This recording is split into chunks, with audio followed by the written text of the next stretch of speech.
Tonight on Garbage Time Fantasy Football, we have two-way player outlooks for you, and we don't get to hang out with the cool kids like Ron. It's time for Garbage Time.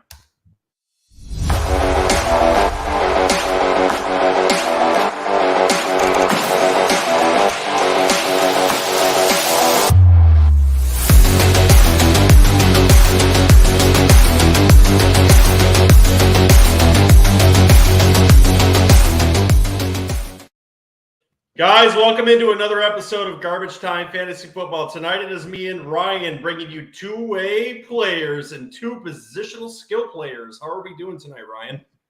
Good. I'm happy I could save you from being stood up and fill in for Ron. Yeah, you know, that kind of happens when you have bats and ghosts flying around your house.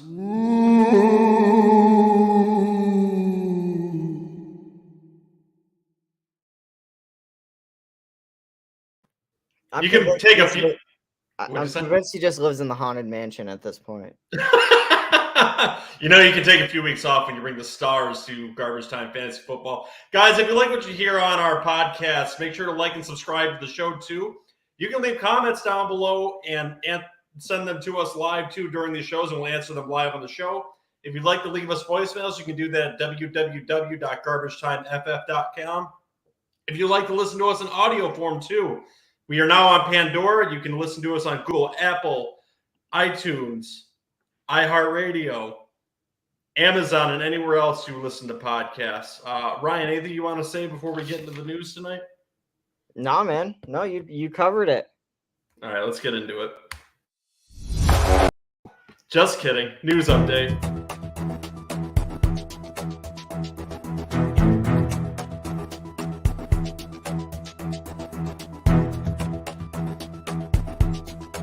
News updates. All right, let's get off that shitty start. So first little bit of news I was hearing about today is George Kittle is still being bothered by some lower body injuries. Is this bothering you for fantasy football teams going forward? No. Really? No. Even though he's only played like a middling level of games in the last few seasons? I mean, I guess maybe it should be bothering me because, you know, you see it with these tight ends that, you know, are the rod stars that did a ton of work. I mean, you saw Grant kind of get broken down towards his end with the Patriots. So injuries are always a concern, and I mean, he's been playing at a high level for a while, so you gotta figure it's bound to come down a little bit at some point.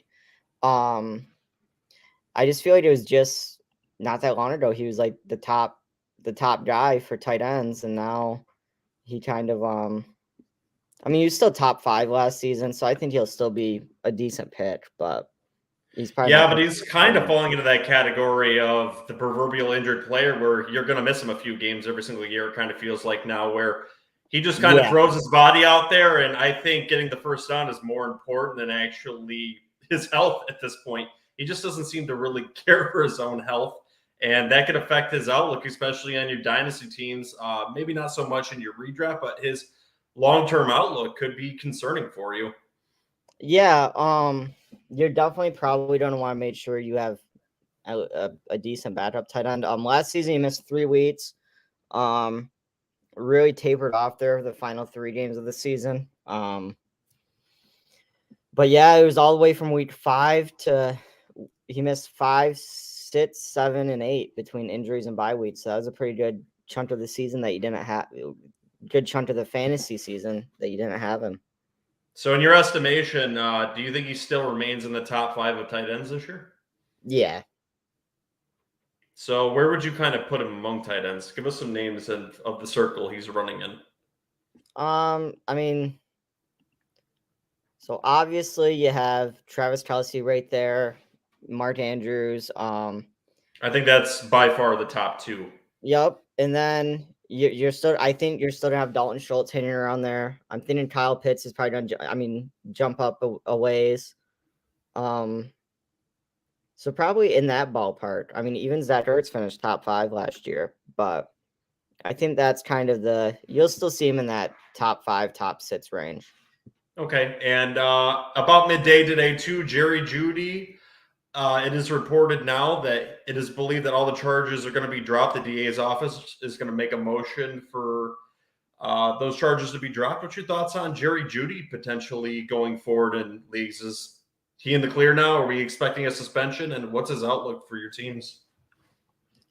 No, I think with the charges being dropped, pretty clear. It kind of seemed like after that first report came out, it died down pretty quick. So I don't think there's a bunch there.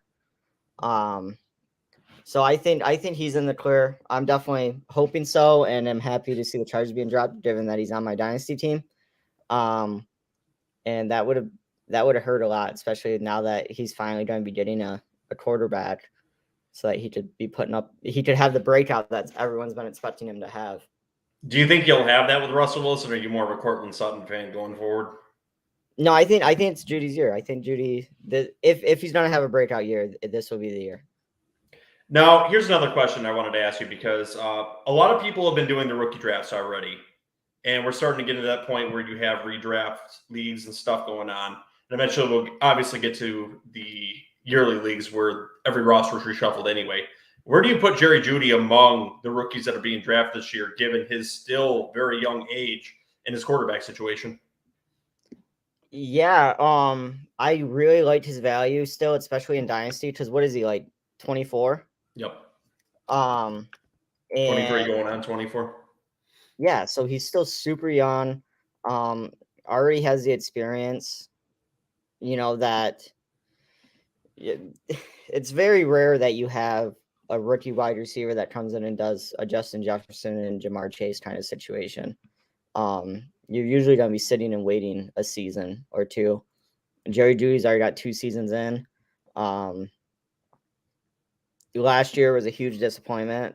Didn't even break 500 yards, but in 2020 he had a pretty good season with 800. So I'm really hoping he bounces back this year, and I think he'll be a solid, probably like, I don't know, maybe being overly optimistic, but wide receiver 2-ish. Okay.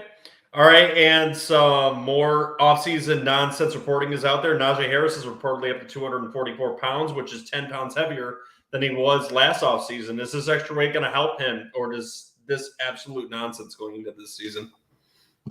I don't know. I feel like there might be some to it, because I think that's what a lot of some of the concerns were, is that they wanted him to gain weight. So, I mean, he's an athlete, so I'm assuming it's all good weight. I think he's up for another solid season, especially if they have a rookie back there. I think they're going to be leaning on him a lot. Even if they have Mitch Trubisky back there, they're going to be leaning on him a lot. So I think he can have a strong season. And I hope he finishes like RB1, so I can thank JJ for sending him to me. All right. You think he could potentially finish as an RB1? Any chance he's got bigger numbers than Jonathan Taylor this year? Because I don't think so. Listen, I'm not ruling anything out with fantasy football. I mean, Jonathan Taylor has been a monster. Because I mean, he was still 70 points ahead of Najee Harris, but it'll be interesting to see what happens over in Indy with the new quarterback situation. With a veteran quarterback to take some pressure off of him, and then you're going to Pittsburgh where they may be playing a rookie. I don't know if he could really outpace him. Don't get me wrong. I think Najee has that top 3 to 5 potential, but I don't see him cracking into that top 2 with Derrick Henry and him. It could happen. I'm just saying. I'm not ruling anything out. You're hoping for your team's sake. I am. I'm a little bit biased. Yeah, just slightly. All right, next little bit of news we have, too, is Patrick Mahomes during an interview says he's expecting to spread the ball around more to all of his receivers in 2022. Is this going to lead to opportunities in this offense, or are we going to see a lot of spike games from these wide receivers and then games where they just completely fade away? Or is someone going to emerge and be consistent here? I think someone will emerge, because isn't that what quarterbacks say after every game, or start like, we're going to spread the ball around. We have a lot of playmakers. We're going to make sure we get them the ball. And then once he establishes a rapport with a wide receiver, whoever that is, it's just going to, I mean, he's going to go where he feels comfortable. All right. As I asked JJ on Saturday, who's that guy going to be? Oof. That's, I mean, you have a choice between MVS, Juju Smith-Schuster. I mean, Sky Moore is there, McCole Hardman. So who's it going to be? Can Travis Kelce be my answer? I feel like he's just gonna. I mean, he's the default number one tight end and receiver. Even was when Tyreek Hill was there. Right. But someone else has got to emerge and be, the apprentice of Superman. So who is it? We got to ask the hard-hitting questions here on Garbage Time Fantasy Football. I really like Juju, but as we saw, he struggled once he was meant to be the number one over in Pittsburgh after Antonio Brown left. So it's all going to depend on the coverage he gets. MVS.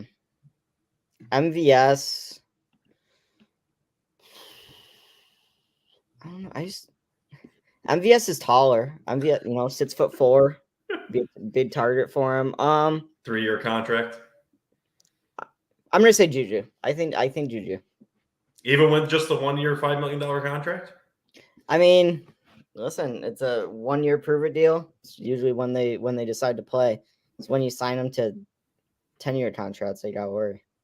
All right. DK Metcalf apparently is looking for a 5-year, $130 million deal. Is he going to get it? Does this affect fantasy football in any way, or can we move on from this story?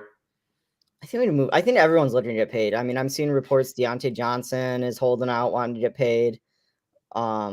It's that offseason, those huge contracts. So now everyone's jumping in line. And eventually, I mean, all these guys can't get paid all at the same time. It's just not. Well, they sure seem to think they can. I mean, some teams have proven that the salary cap is not real. So I suppose they could. But I mean, if I didn't have Russell Wilson as a quarterback anymore, I would demand to get paid too, knowing for the bullshit I'm going to put up with this year with Geno Smith and Drew Lock. Well, and that's a valid point too. If he's worried about his stats going down based on his quarterback situation, where he feels like he won't be able to cash in next season, that's a valid point.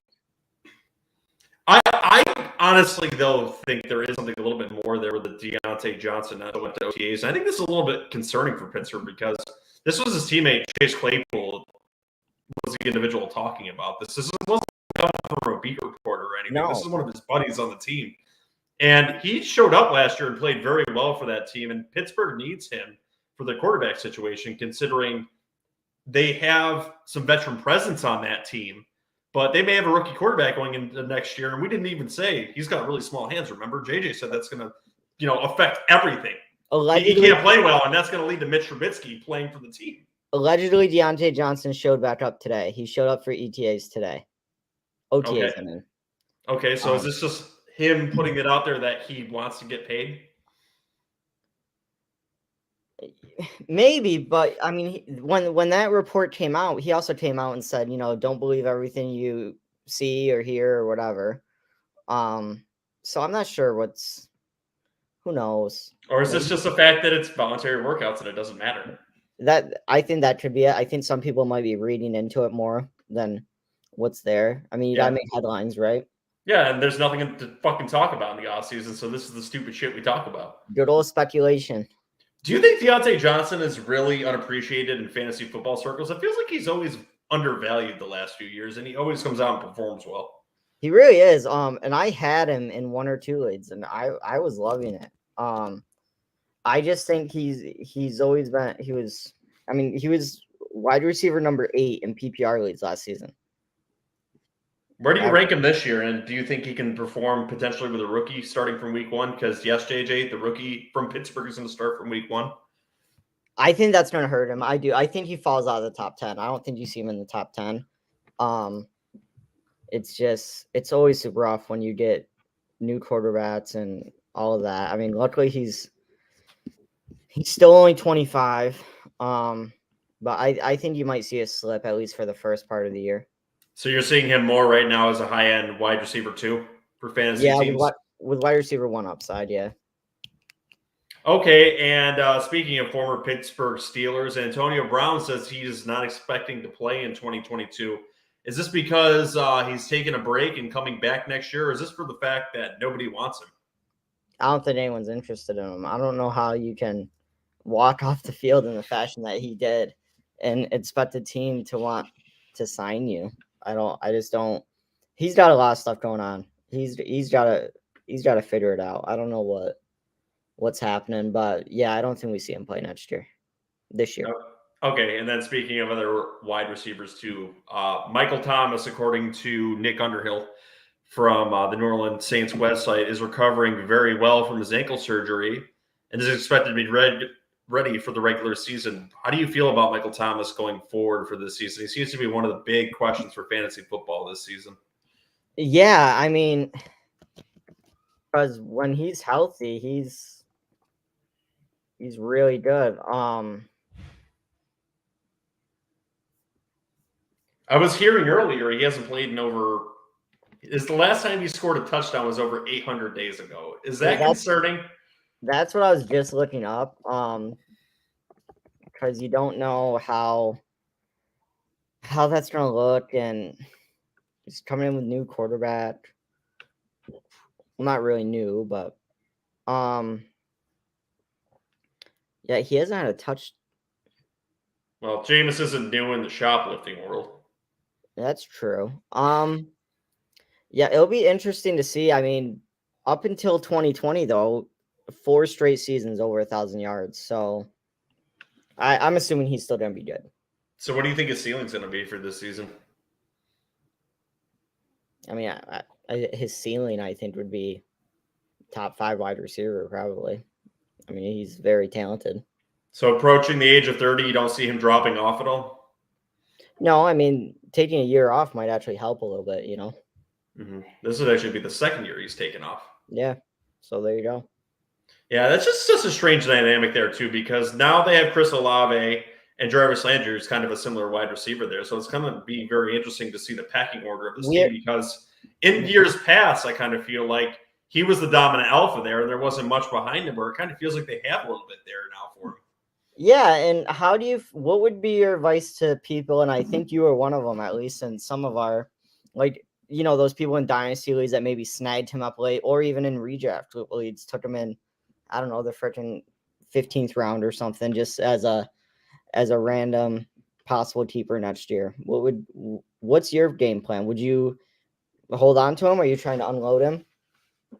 So even from conversations we've had in our dynasty league, I think he's a piece if you're looking to win this year. You may be a piece you want to acquire, because he's someone that has that high upside that can help your rosters. But if you're looking a little bit more long term, you may want to try to get some pieces if you need to fill out a roster a little bit more here. So I think he's still a valuable piece. I actually acquired him in a trade in our dynasty league where I traded away that's how you got him.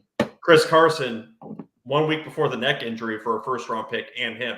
So, I mean, kind of in a way, I exchanged one injury for a premeditated another injury with the first-round pick, which I will get to acquire this year. So it'll be kind of interesting to see what I'm going to end up doing with that. And something from the Heckling fandom is actually chiming in here. And Edward Davis, good to see you again. If Michael Thomas is healthy, he's easily a top 10 wide receiver. Bring in Deebo or Kaepernick, he's still a top 10 guy. Well, yeah, that's some trolling on a whole another level, because Team Tebow is on the SEC sets, and Kaepernick will never sniff another team again. He worked out with the Raiders. Yeah, and nothing's imminent about him signing. They just did that as a good PR stunt. But I will agree with Edward in the sense that, like, if Michael Thomas comes out and he's healthy, fully 100%, like, top 10 wide receivers, very, very, very, very powerful. And guys, we love when the Heckling fandom chimes in too, as Edward does from time to time. It's been a little while since we've seen you, man, so it's freaking nice to see you again too. If you like us to answer your fantasy football questions and stuff too, chime right in. They always get on the show, so we're more than happy to answer them for you too. So, Ryan, you ready to get into the discussions about these players with 2 skill sets in play, potentially 2 positions, to talk about their value for fantasy football this year? Well, I do have one more news thing. Sure. I got an alert that another civil suit was filed against Deshaun Watson, so more in that never-ending saga. I think that's just going to go on forever. In Dynasty and Redraft, I guess, draft him at your own risk. It's going to be a high stakes, high reward situation. It kind of feels like the NFL's over this, though. I think he may get a few game suspension, but I think they're going to be done with it and just kind of clean their hands of this. Yeah, once the punishment comes down, that's just going to be the end of it, I think, regardless of how many others follow. That's just my opinion, but who knows? We'll see. A messy situation for sure. He seems to be in the messy situation for the last few years now. Where was this civil suit filed? I have no idea. I didn't read that much into it actually. I didn't Google it really quick though. What concern does this raise for you about drafting him now? Anything more? Is this just kind of like, well, if I was going to draft him before, I'm going to take him at the same position I would have before, or is this actually a little bit more alarming? So the new suit was filed in Texas. I'm not sure where the Shocking. others were, but I'm assuming most of them were located in Texas since that's where he was playing. I've been avoiding Deshaun Watson completely until this whole thing gets figured out. But if you're someone that's willing to risk it, it could pay off huge for you. I might be kicking myself in the butt here if I don't jump on the bandwagon, but I've just been avoiding it. Because I mean, I'm not sure where he's really going in redrafts. I'm not sure what the ADPs are, but let's say he gets like at what? How many games suspension would you say it's not worth drafting him? Like, let's say he's suspended for like 6 games. I mean, that's a significant amount. So I think I would be looking at him in startups, maybe in that, I want to say somewhere between the 6th and 8th round, depending on how the drafts are in the draft format too, because I mean, he really does have that top 5 potential this year. And it kind of feels like those lawsuits are just going to be pushed out for years and he's going to be dealing with this. But my gut feeling is that the NFL is going to let him play through it. They didn't suspend him last year. The dust kind of settled on what seemed like 20 lawsuits and 20 accusers last year. And this just is kind of a new one. It's one of the oddest situations I've ever seen in the NFL. Do you think there's going to be a punishment? Yeah, I think it'll be a short suspension, but others on our podcast have alluded to him having no suspension. But I think he is going to be deemed to have broken the conduct policy in some standpoint. So my gut's going to be 3 or 4 games, but we'll see. And that's I'm thinking 5. I'm thinking like 5 games. So let's say anywhere in the ballpark of 4 to 6 games. Would you still take him in that 6th, 8th round that you're talking about? In startup dynasty, absolutely. In redraft, I would probably look more towards the 8th or 9th round at him because I mean he's got huge upside if you can get him back for the later part of the season because he's got top 5 quarterback potential and he elevates the players around him. Drafting him that late, are you taking another quarterback before that? Absolutely, you have to. That's what I figured. Yeah, no, I think you would draft him as your backup. I don't know. I think I would personally rather avoid this situation, but if you miss out on people and you end up having to take someone else later, there's no reason why you couldn't take a shot on him later in the draft with him potentially having such a large upside. I'm with it. All right, you ready to move on to these two-way players? Definitely. All right, so for our first dual threat player, this is someone that we've talked about in length on previous episodes as being the player that kind of came out of nowhere last year and then really faltered in the second half of the season. So what is Atlanta going to do with their running back, wide receiver, talented player? I guess that's what I would call him, Cordarrelle Patterson. What is Cordarrelle Patterson going to do for this team? So my opinion's changed a little bit.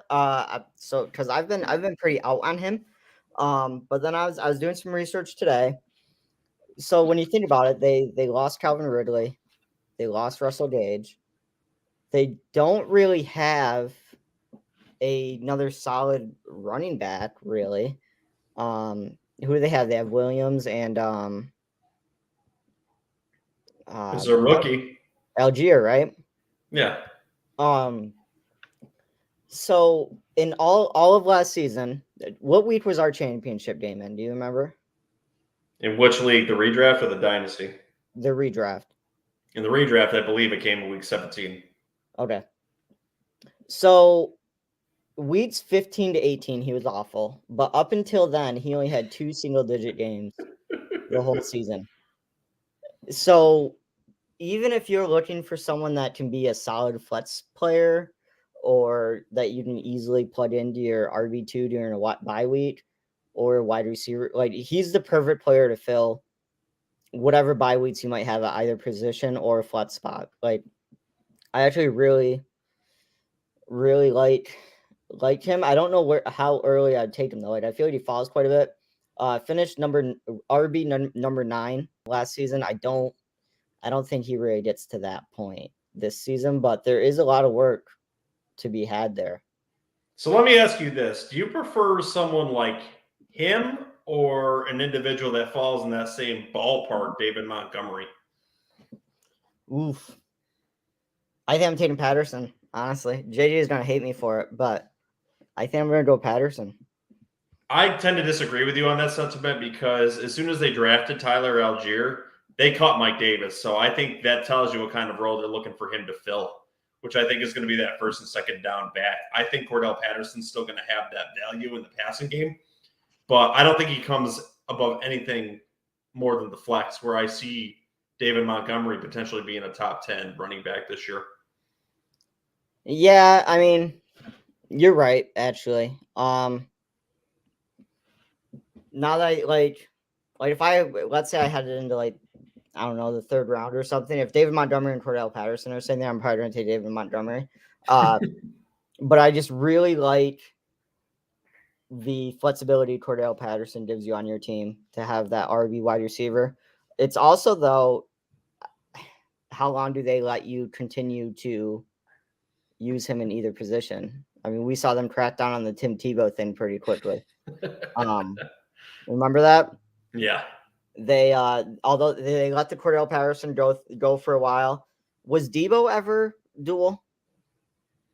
I think that depended on the league. I think some allowed it and some didn't. Honestly, I didn't have him in any of my leagues, so I don't know if you could have played him in either position. I don't think. I think he was exclusively a wide receiver in all of our leagues. Yeah, which is surprising because, I mean, he did a lot of work as a running back as well. But I do really like the flexibility Cordarrelle Patterson gives you. But I don't think I'm taking him in the earlier rounds. It sounds like you find more value in him in redraft leagues as opposed to dynasties. Am I correct? 100%. Yep. Whereabouts you looking to take him in those redraft leagues? He's going to be gone probably before I'd be willing to do it. But I don't know. I'd say the 4th, 5th. I think I would be looking at him a little bit later, just depending on the even structure later. Of just a little bit later, maybe the 6th or 7th round. Back end of the 6th round is kind of where I'd be looking at him. Like I said, I would be looking to more pick up someone I think like David Montgomery in the 3rd or 4th round. Probably do you think Montgomery will be available that late? 4th round, I think he could potentially be available in a lot of leagues, especially if they're smaller leagues where they're 10 teams. A little bit harder to acquire in the 12-team formats, but he's falling in about that range, I believe, right now. Okay.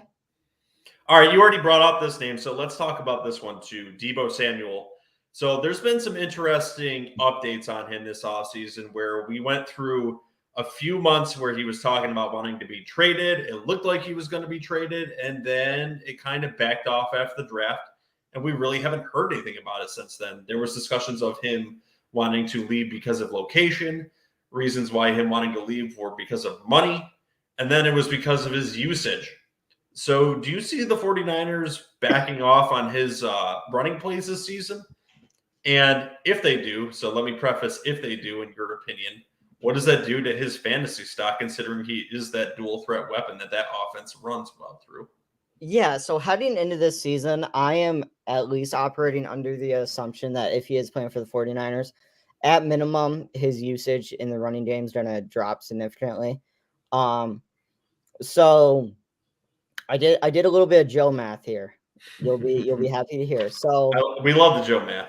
He had 365 rushing yards with 8 TDs. So that in fantasy, that'd be about 85 points. 85 of his.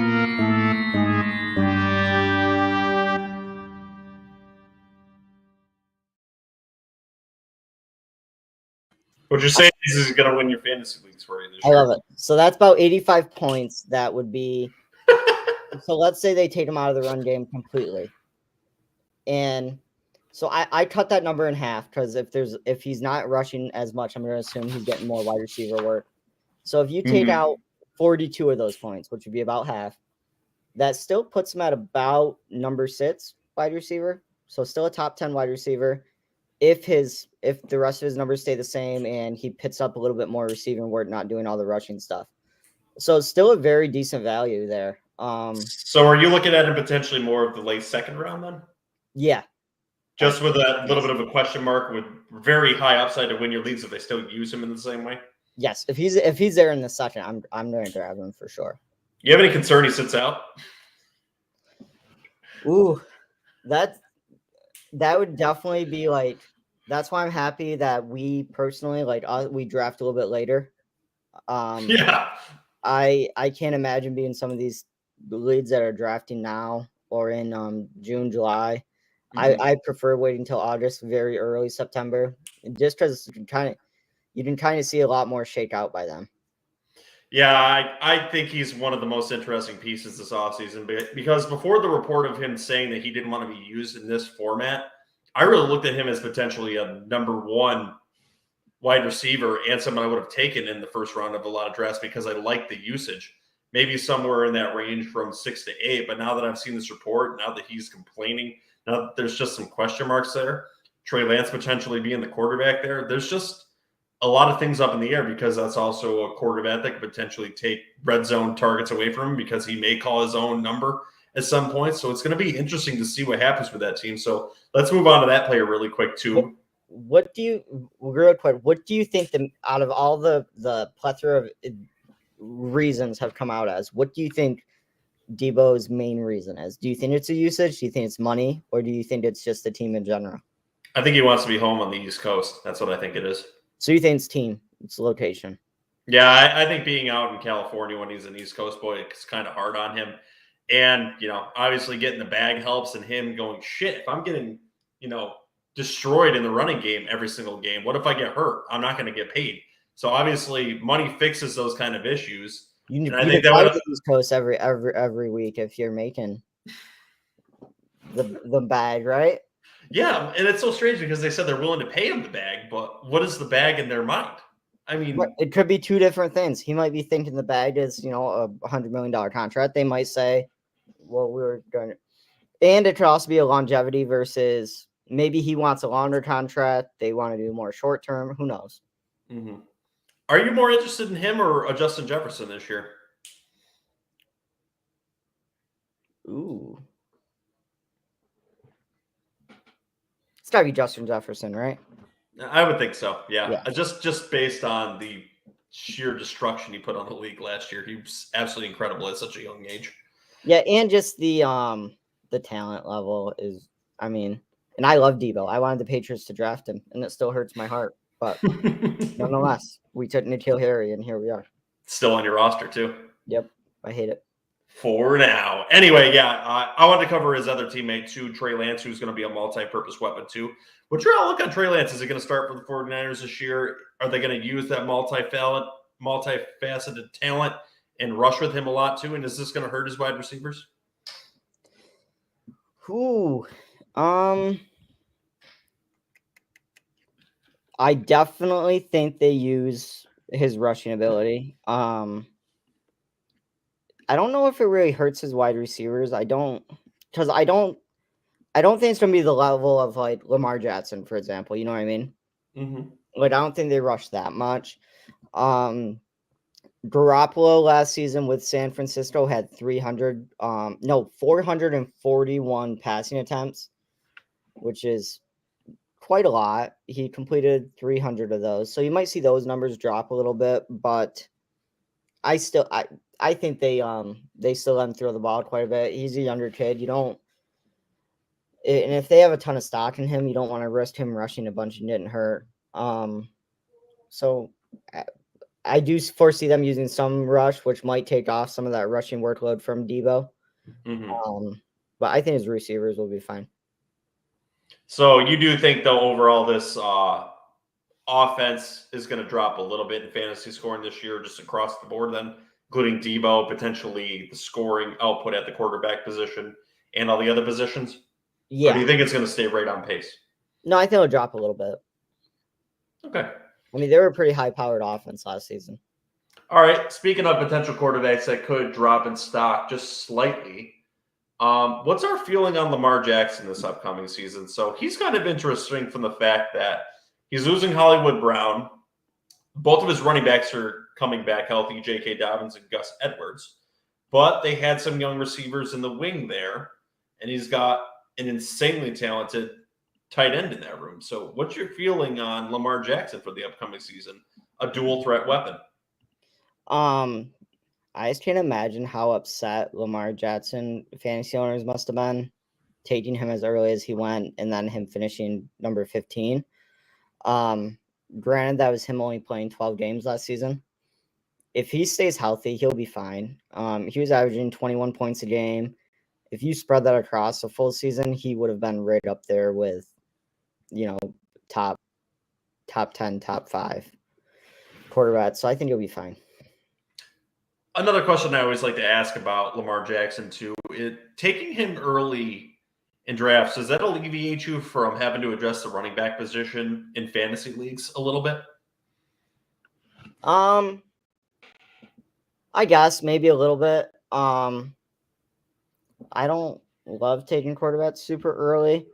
I still find it insane that you have guys like Dak Prescott that goes significantly later, but put up the same amount of, I would rather take that running back round 1, round 2, and then snagging Dak in round 5 or 6, Yeah, I get what you're saying there.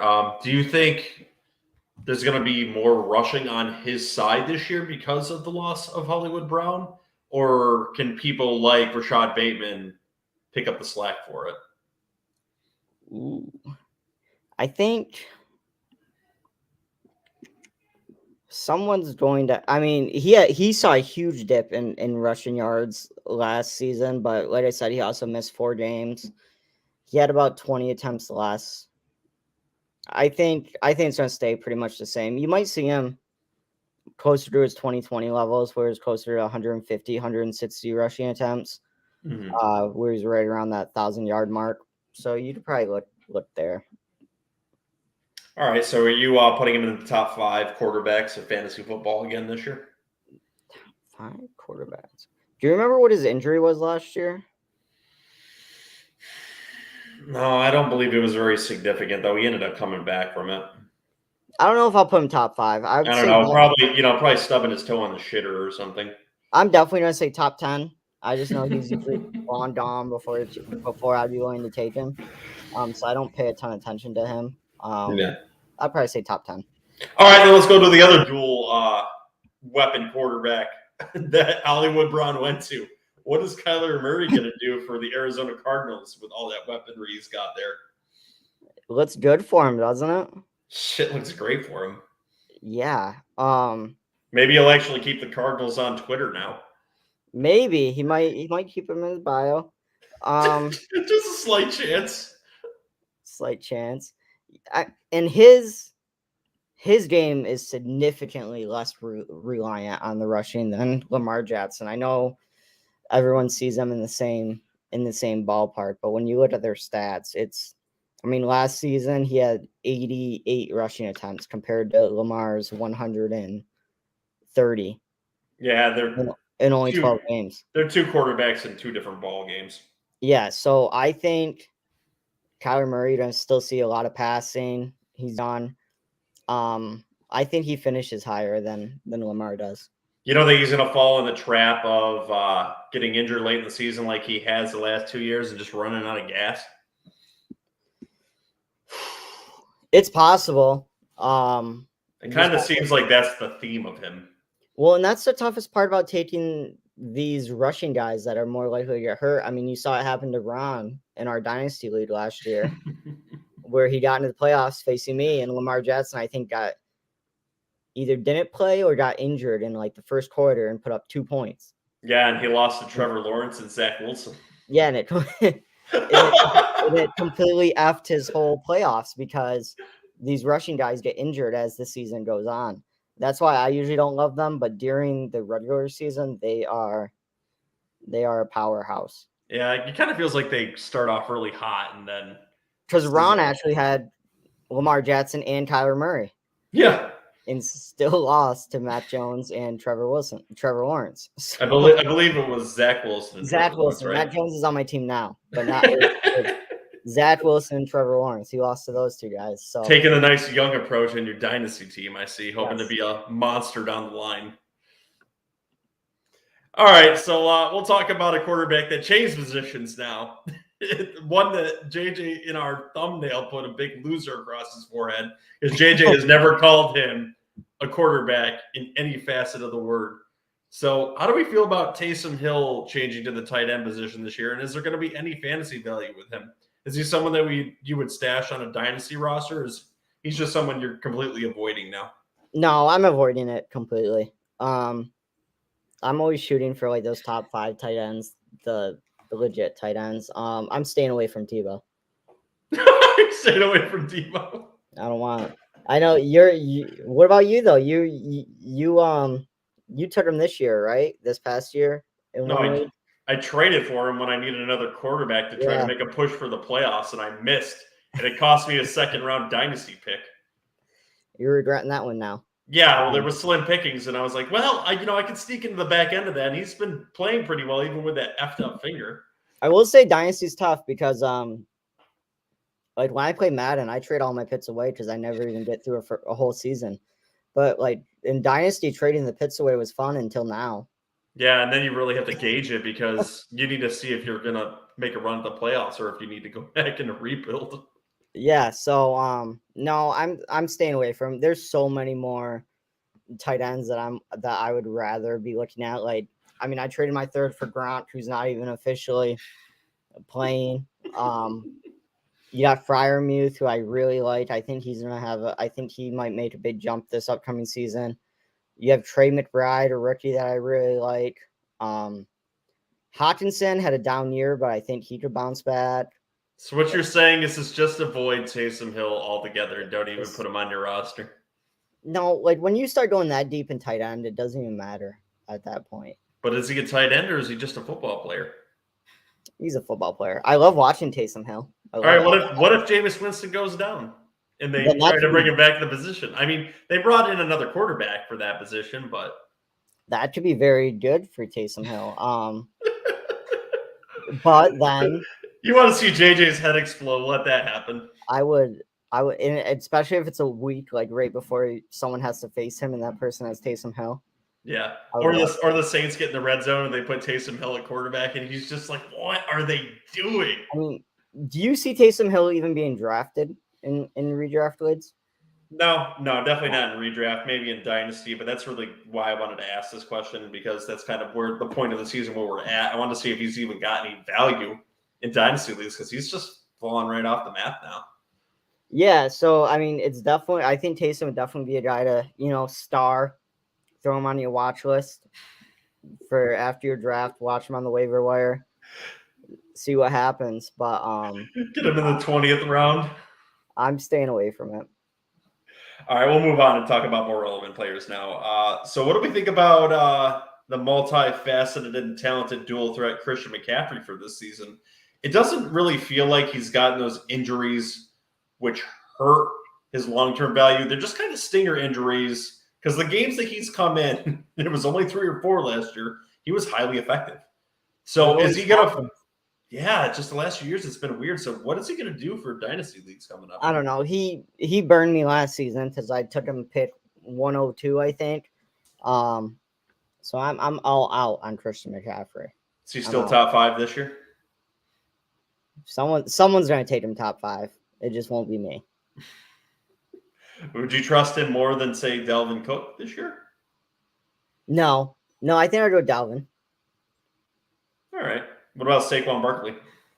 I'd go Christian McCaffrey over Saquon Barkley. All right, so at least you didn't fall down that far on the totem pole with him. I mean, if McCaffrey's healthy, he can win your league. That's how good of a running back he is. He has the number 1 running back upside. But the problem is he hasn't stayed healthy the last 2 years. But it's not really the injuries that keep him out of every single game or end his seasons. It's just the ones that seem to linger. So he just needs to stay healthy, as weird as this is. And he's still very young. He's only 25, which I thought he was older. Yeah, because it feels like he's been in the league forever. But especially with what the Panthers' whole quarterback situation is and everything else, like if he's healthy, they're going to lean on him a lot. But it also makes me curious what level of workload they're going to give him, especially to start the season. All right, here's another interesting question then. There's another dual threat running back I wanted to talk about tonight. So and we'll go into him after I ask you this next question. Do you trust Christian McCaffrey more or Alvin Kamara going into this season? Ooh. based on what's going on in his life right now. We haven't heard much more on that, have we? No, we have not. That's what's kind of strange. I feel like Christian McCaffrey is the logical thing, but like I want to overthink it and say Alvin Kamara, but probably Christian McCaffrey. Just based on the fact that Alvin Kamara may be facing a suspension? Yes. Yeah, and I mean Alvin Kamara didn't do bad last year. He finished RB8. Yeah, he was good. Did miss 3 games though. I think I'd roll the dice on Christian McCaffrey over that, but like I said, I'm fully expecting that Christian McCaffrey will not be available because if it's a top like 3 pick, I'm not taking him, and then whoever's top 4 is going to. You know what I mean? You're gonna be in that 5 and 6 range and be staring him right in the face and go, "Am I really gonna do that? Do this again this year? I just can't." Whoever is behind me is gonna be like, "Oh my god, I can't believe he passed on that guy! What an idiot!" But then he'll be great. Yeah, then he's gonna have a record-setting season because that's my luck. But nonetheless, he's a very polarizing running back coming into this year, and there's a lot of them this year. Like you get the feeling he's polarizing. Alvin Kamara is polarizing. I mean, J.K. Dobbins is polarizing on the back end of it. Cam Akers. There's a lot of guys that just have huge talent, and then we just don't know what they're going to do this year. Even Travis Etienne, no one knows what that's going to look like. Yep. The shit show that's the Dolphins' backfield. Like, who knows what that's going to be. So it's going to be a very interesting start of the season. Okay, well, there's a running back position that was previously a shit show, considering Josh Jacobs wasn't getting as many targets and carries in an offense. But let's talk about a little bit more of a dual threat weapon in that offense that isn't covered a lot by people. Kenny Drake, who tends to play a lot of that X and Z receiver for the Raiders, and is also a pass catcher at the running back position back there. Do you think Kenny Drake could have a productive year this year for the Raiders, or is Jacobs in that prove-it year now that his contract hasn't been extended? Yeah, I think I'm thinking a prove-it year for Jacobs. Kenny Drake, he's getting older. He's 28. It's kind of funny that we think of that as old. Considering it's our age. But was just all over the place last season. I mean, he had one game over 20 points, but then he also had like week 4, he put up 0.2 points. And, I'm not about Kenyon Drake at all. So you're ready to move on from this player already then? Yes. Moving on. All right, let's talk about one more wide receiver, and I've got one more quarterback for you. So this wide receiver last year was the number 1 wide receiver in all of fantasy football, and I would argue was the MVP for most teams for season long. He passes for touchdowns, he rushes for touchdowns, and he's a great red zone target. What is Cooper Kupp's upside going into the season now that Allen Robinson is on the team? Is he going to perform just as good as he did last year? Is his upside capped, or is he going to come back to earth this year? Ooh. Well, all right. So there's got to be some ceiling effect, right? I mean, maybe not. 1,900 yards, 16 touchdowns is just insane. Prior to that, had only broken 1,000 yards once.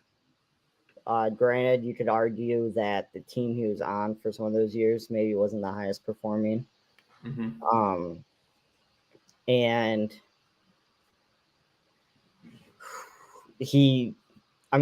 granted, Woods got an injury, but there was also Odell there, and he was still putting up numbers. But I'm going to say he returns to earth.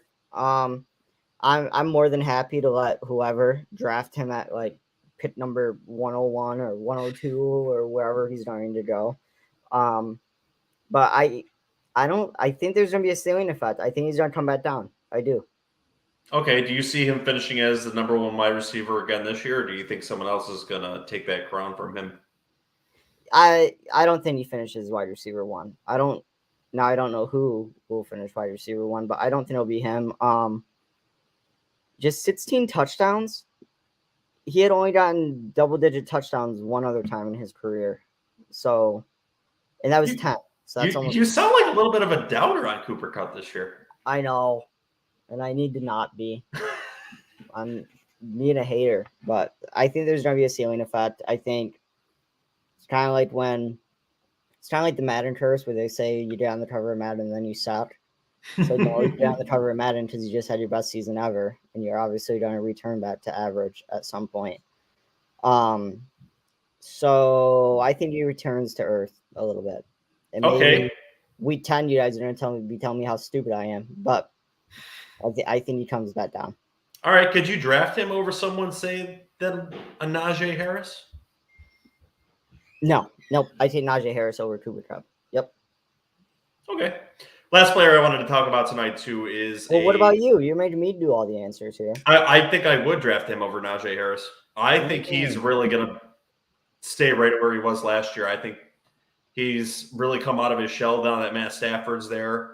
We saw the talent there, and no matter how they tried to cover him last year, there was absolutely no answers for it. And I think that's going to continue this year. You really think 145 receptions off of 191 targets and 16 touchdowns stays sustainable? They won a Super Bowl with it. Yeah, I think they're going to force him the ball again. They better keep those brunches going, man. Yeah, man. They just, we better keep Allen Robinson out of that room. Those breakfasts. That's such an awful reference from last year. No, he's going to come down, dude. I'm telling you. I don't know. I think maybe slightly, but I think he's going to keep that level. Honestly, I wouldn't be as opposed to potentially drafting him at the number 2 spot if I had that in redraft league. That's how confident I am in Cooper Kupp this year. I will let you do it. Watch, he's going to put up 1946, and I'm going to come on telling everybody how I was right because he went down. By 1 yard. All right, last dual threat player I wanted to talk about tonight, too, is another quarterback. Josh Allen, the guy that can score in the red zone and seems to be figuring out passing. He's an absolute animal for fantasy football right now, too. Where do you put him going into the future? It seems like his weapons have gotten a little bit younger this year now that Emmanuel Sanders is gone. They brought in Crowder, but it seems like Davis is going to be his number 2 wide receiver. Stephon Diggs is obviously his number 1 there. Is the rushing ability going to continue? Is he going to pass a little bit more this year? What is he going to do for fantasy owners this year? And is he more valuable in dynasty leagues than Justin Herbert and Patrick Mahomes? Yeah, so, oh my God, Josh Allen would frustrate me so much last season because I had Devin Singletary, and they'd be inside the 10 and just rush with Josh Allen 3 times. Like, will you stop? Not going to stop. I think it depends on if they finally find their running back. Obviously, they've been searching, and they've been trying to get one. They drafted one. So it'll depend on how he looks. I think Josh Allen's still going to be a top 3 quarterback. He never ends up on my teams because, like I said, I usually will wait on quarterbacks. It's definitely burned me, but sometimes it helps. But Justin Herbert didn't finish that far behind him. So I think he's still going to be good. He's going to be ridiculous, and it's going to be annoying. What's your advice to the heckling fandom on guys and gals playing fantasy football that want to draft him? How should they structure their team if they want to take him early in super flex leagues or single quarterback leagues? Yeah, so I mean, we've seen him in some of our mocks going first round, right? Yeah. So especially if you want him, you're probably gonna have to grab him as soon as you're up if he's available. Because I mean, honestly, if you pick 101, and you don't take him, he's not gonna be there at the end of round 2.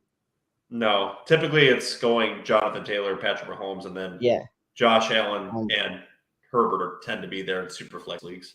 But I think I take him over Patrick Mahomes. It's one hell of a debate to have. I mean, I think that also depends on the structure of your league too. If your rushing quarterbacks score a lot more based on how you're playing. I think Mahomes has lost quite a lot. Josh Allen, not really. So I'd take Josh Allen over Mahomes for sure.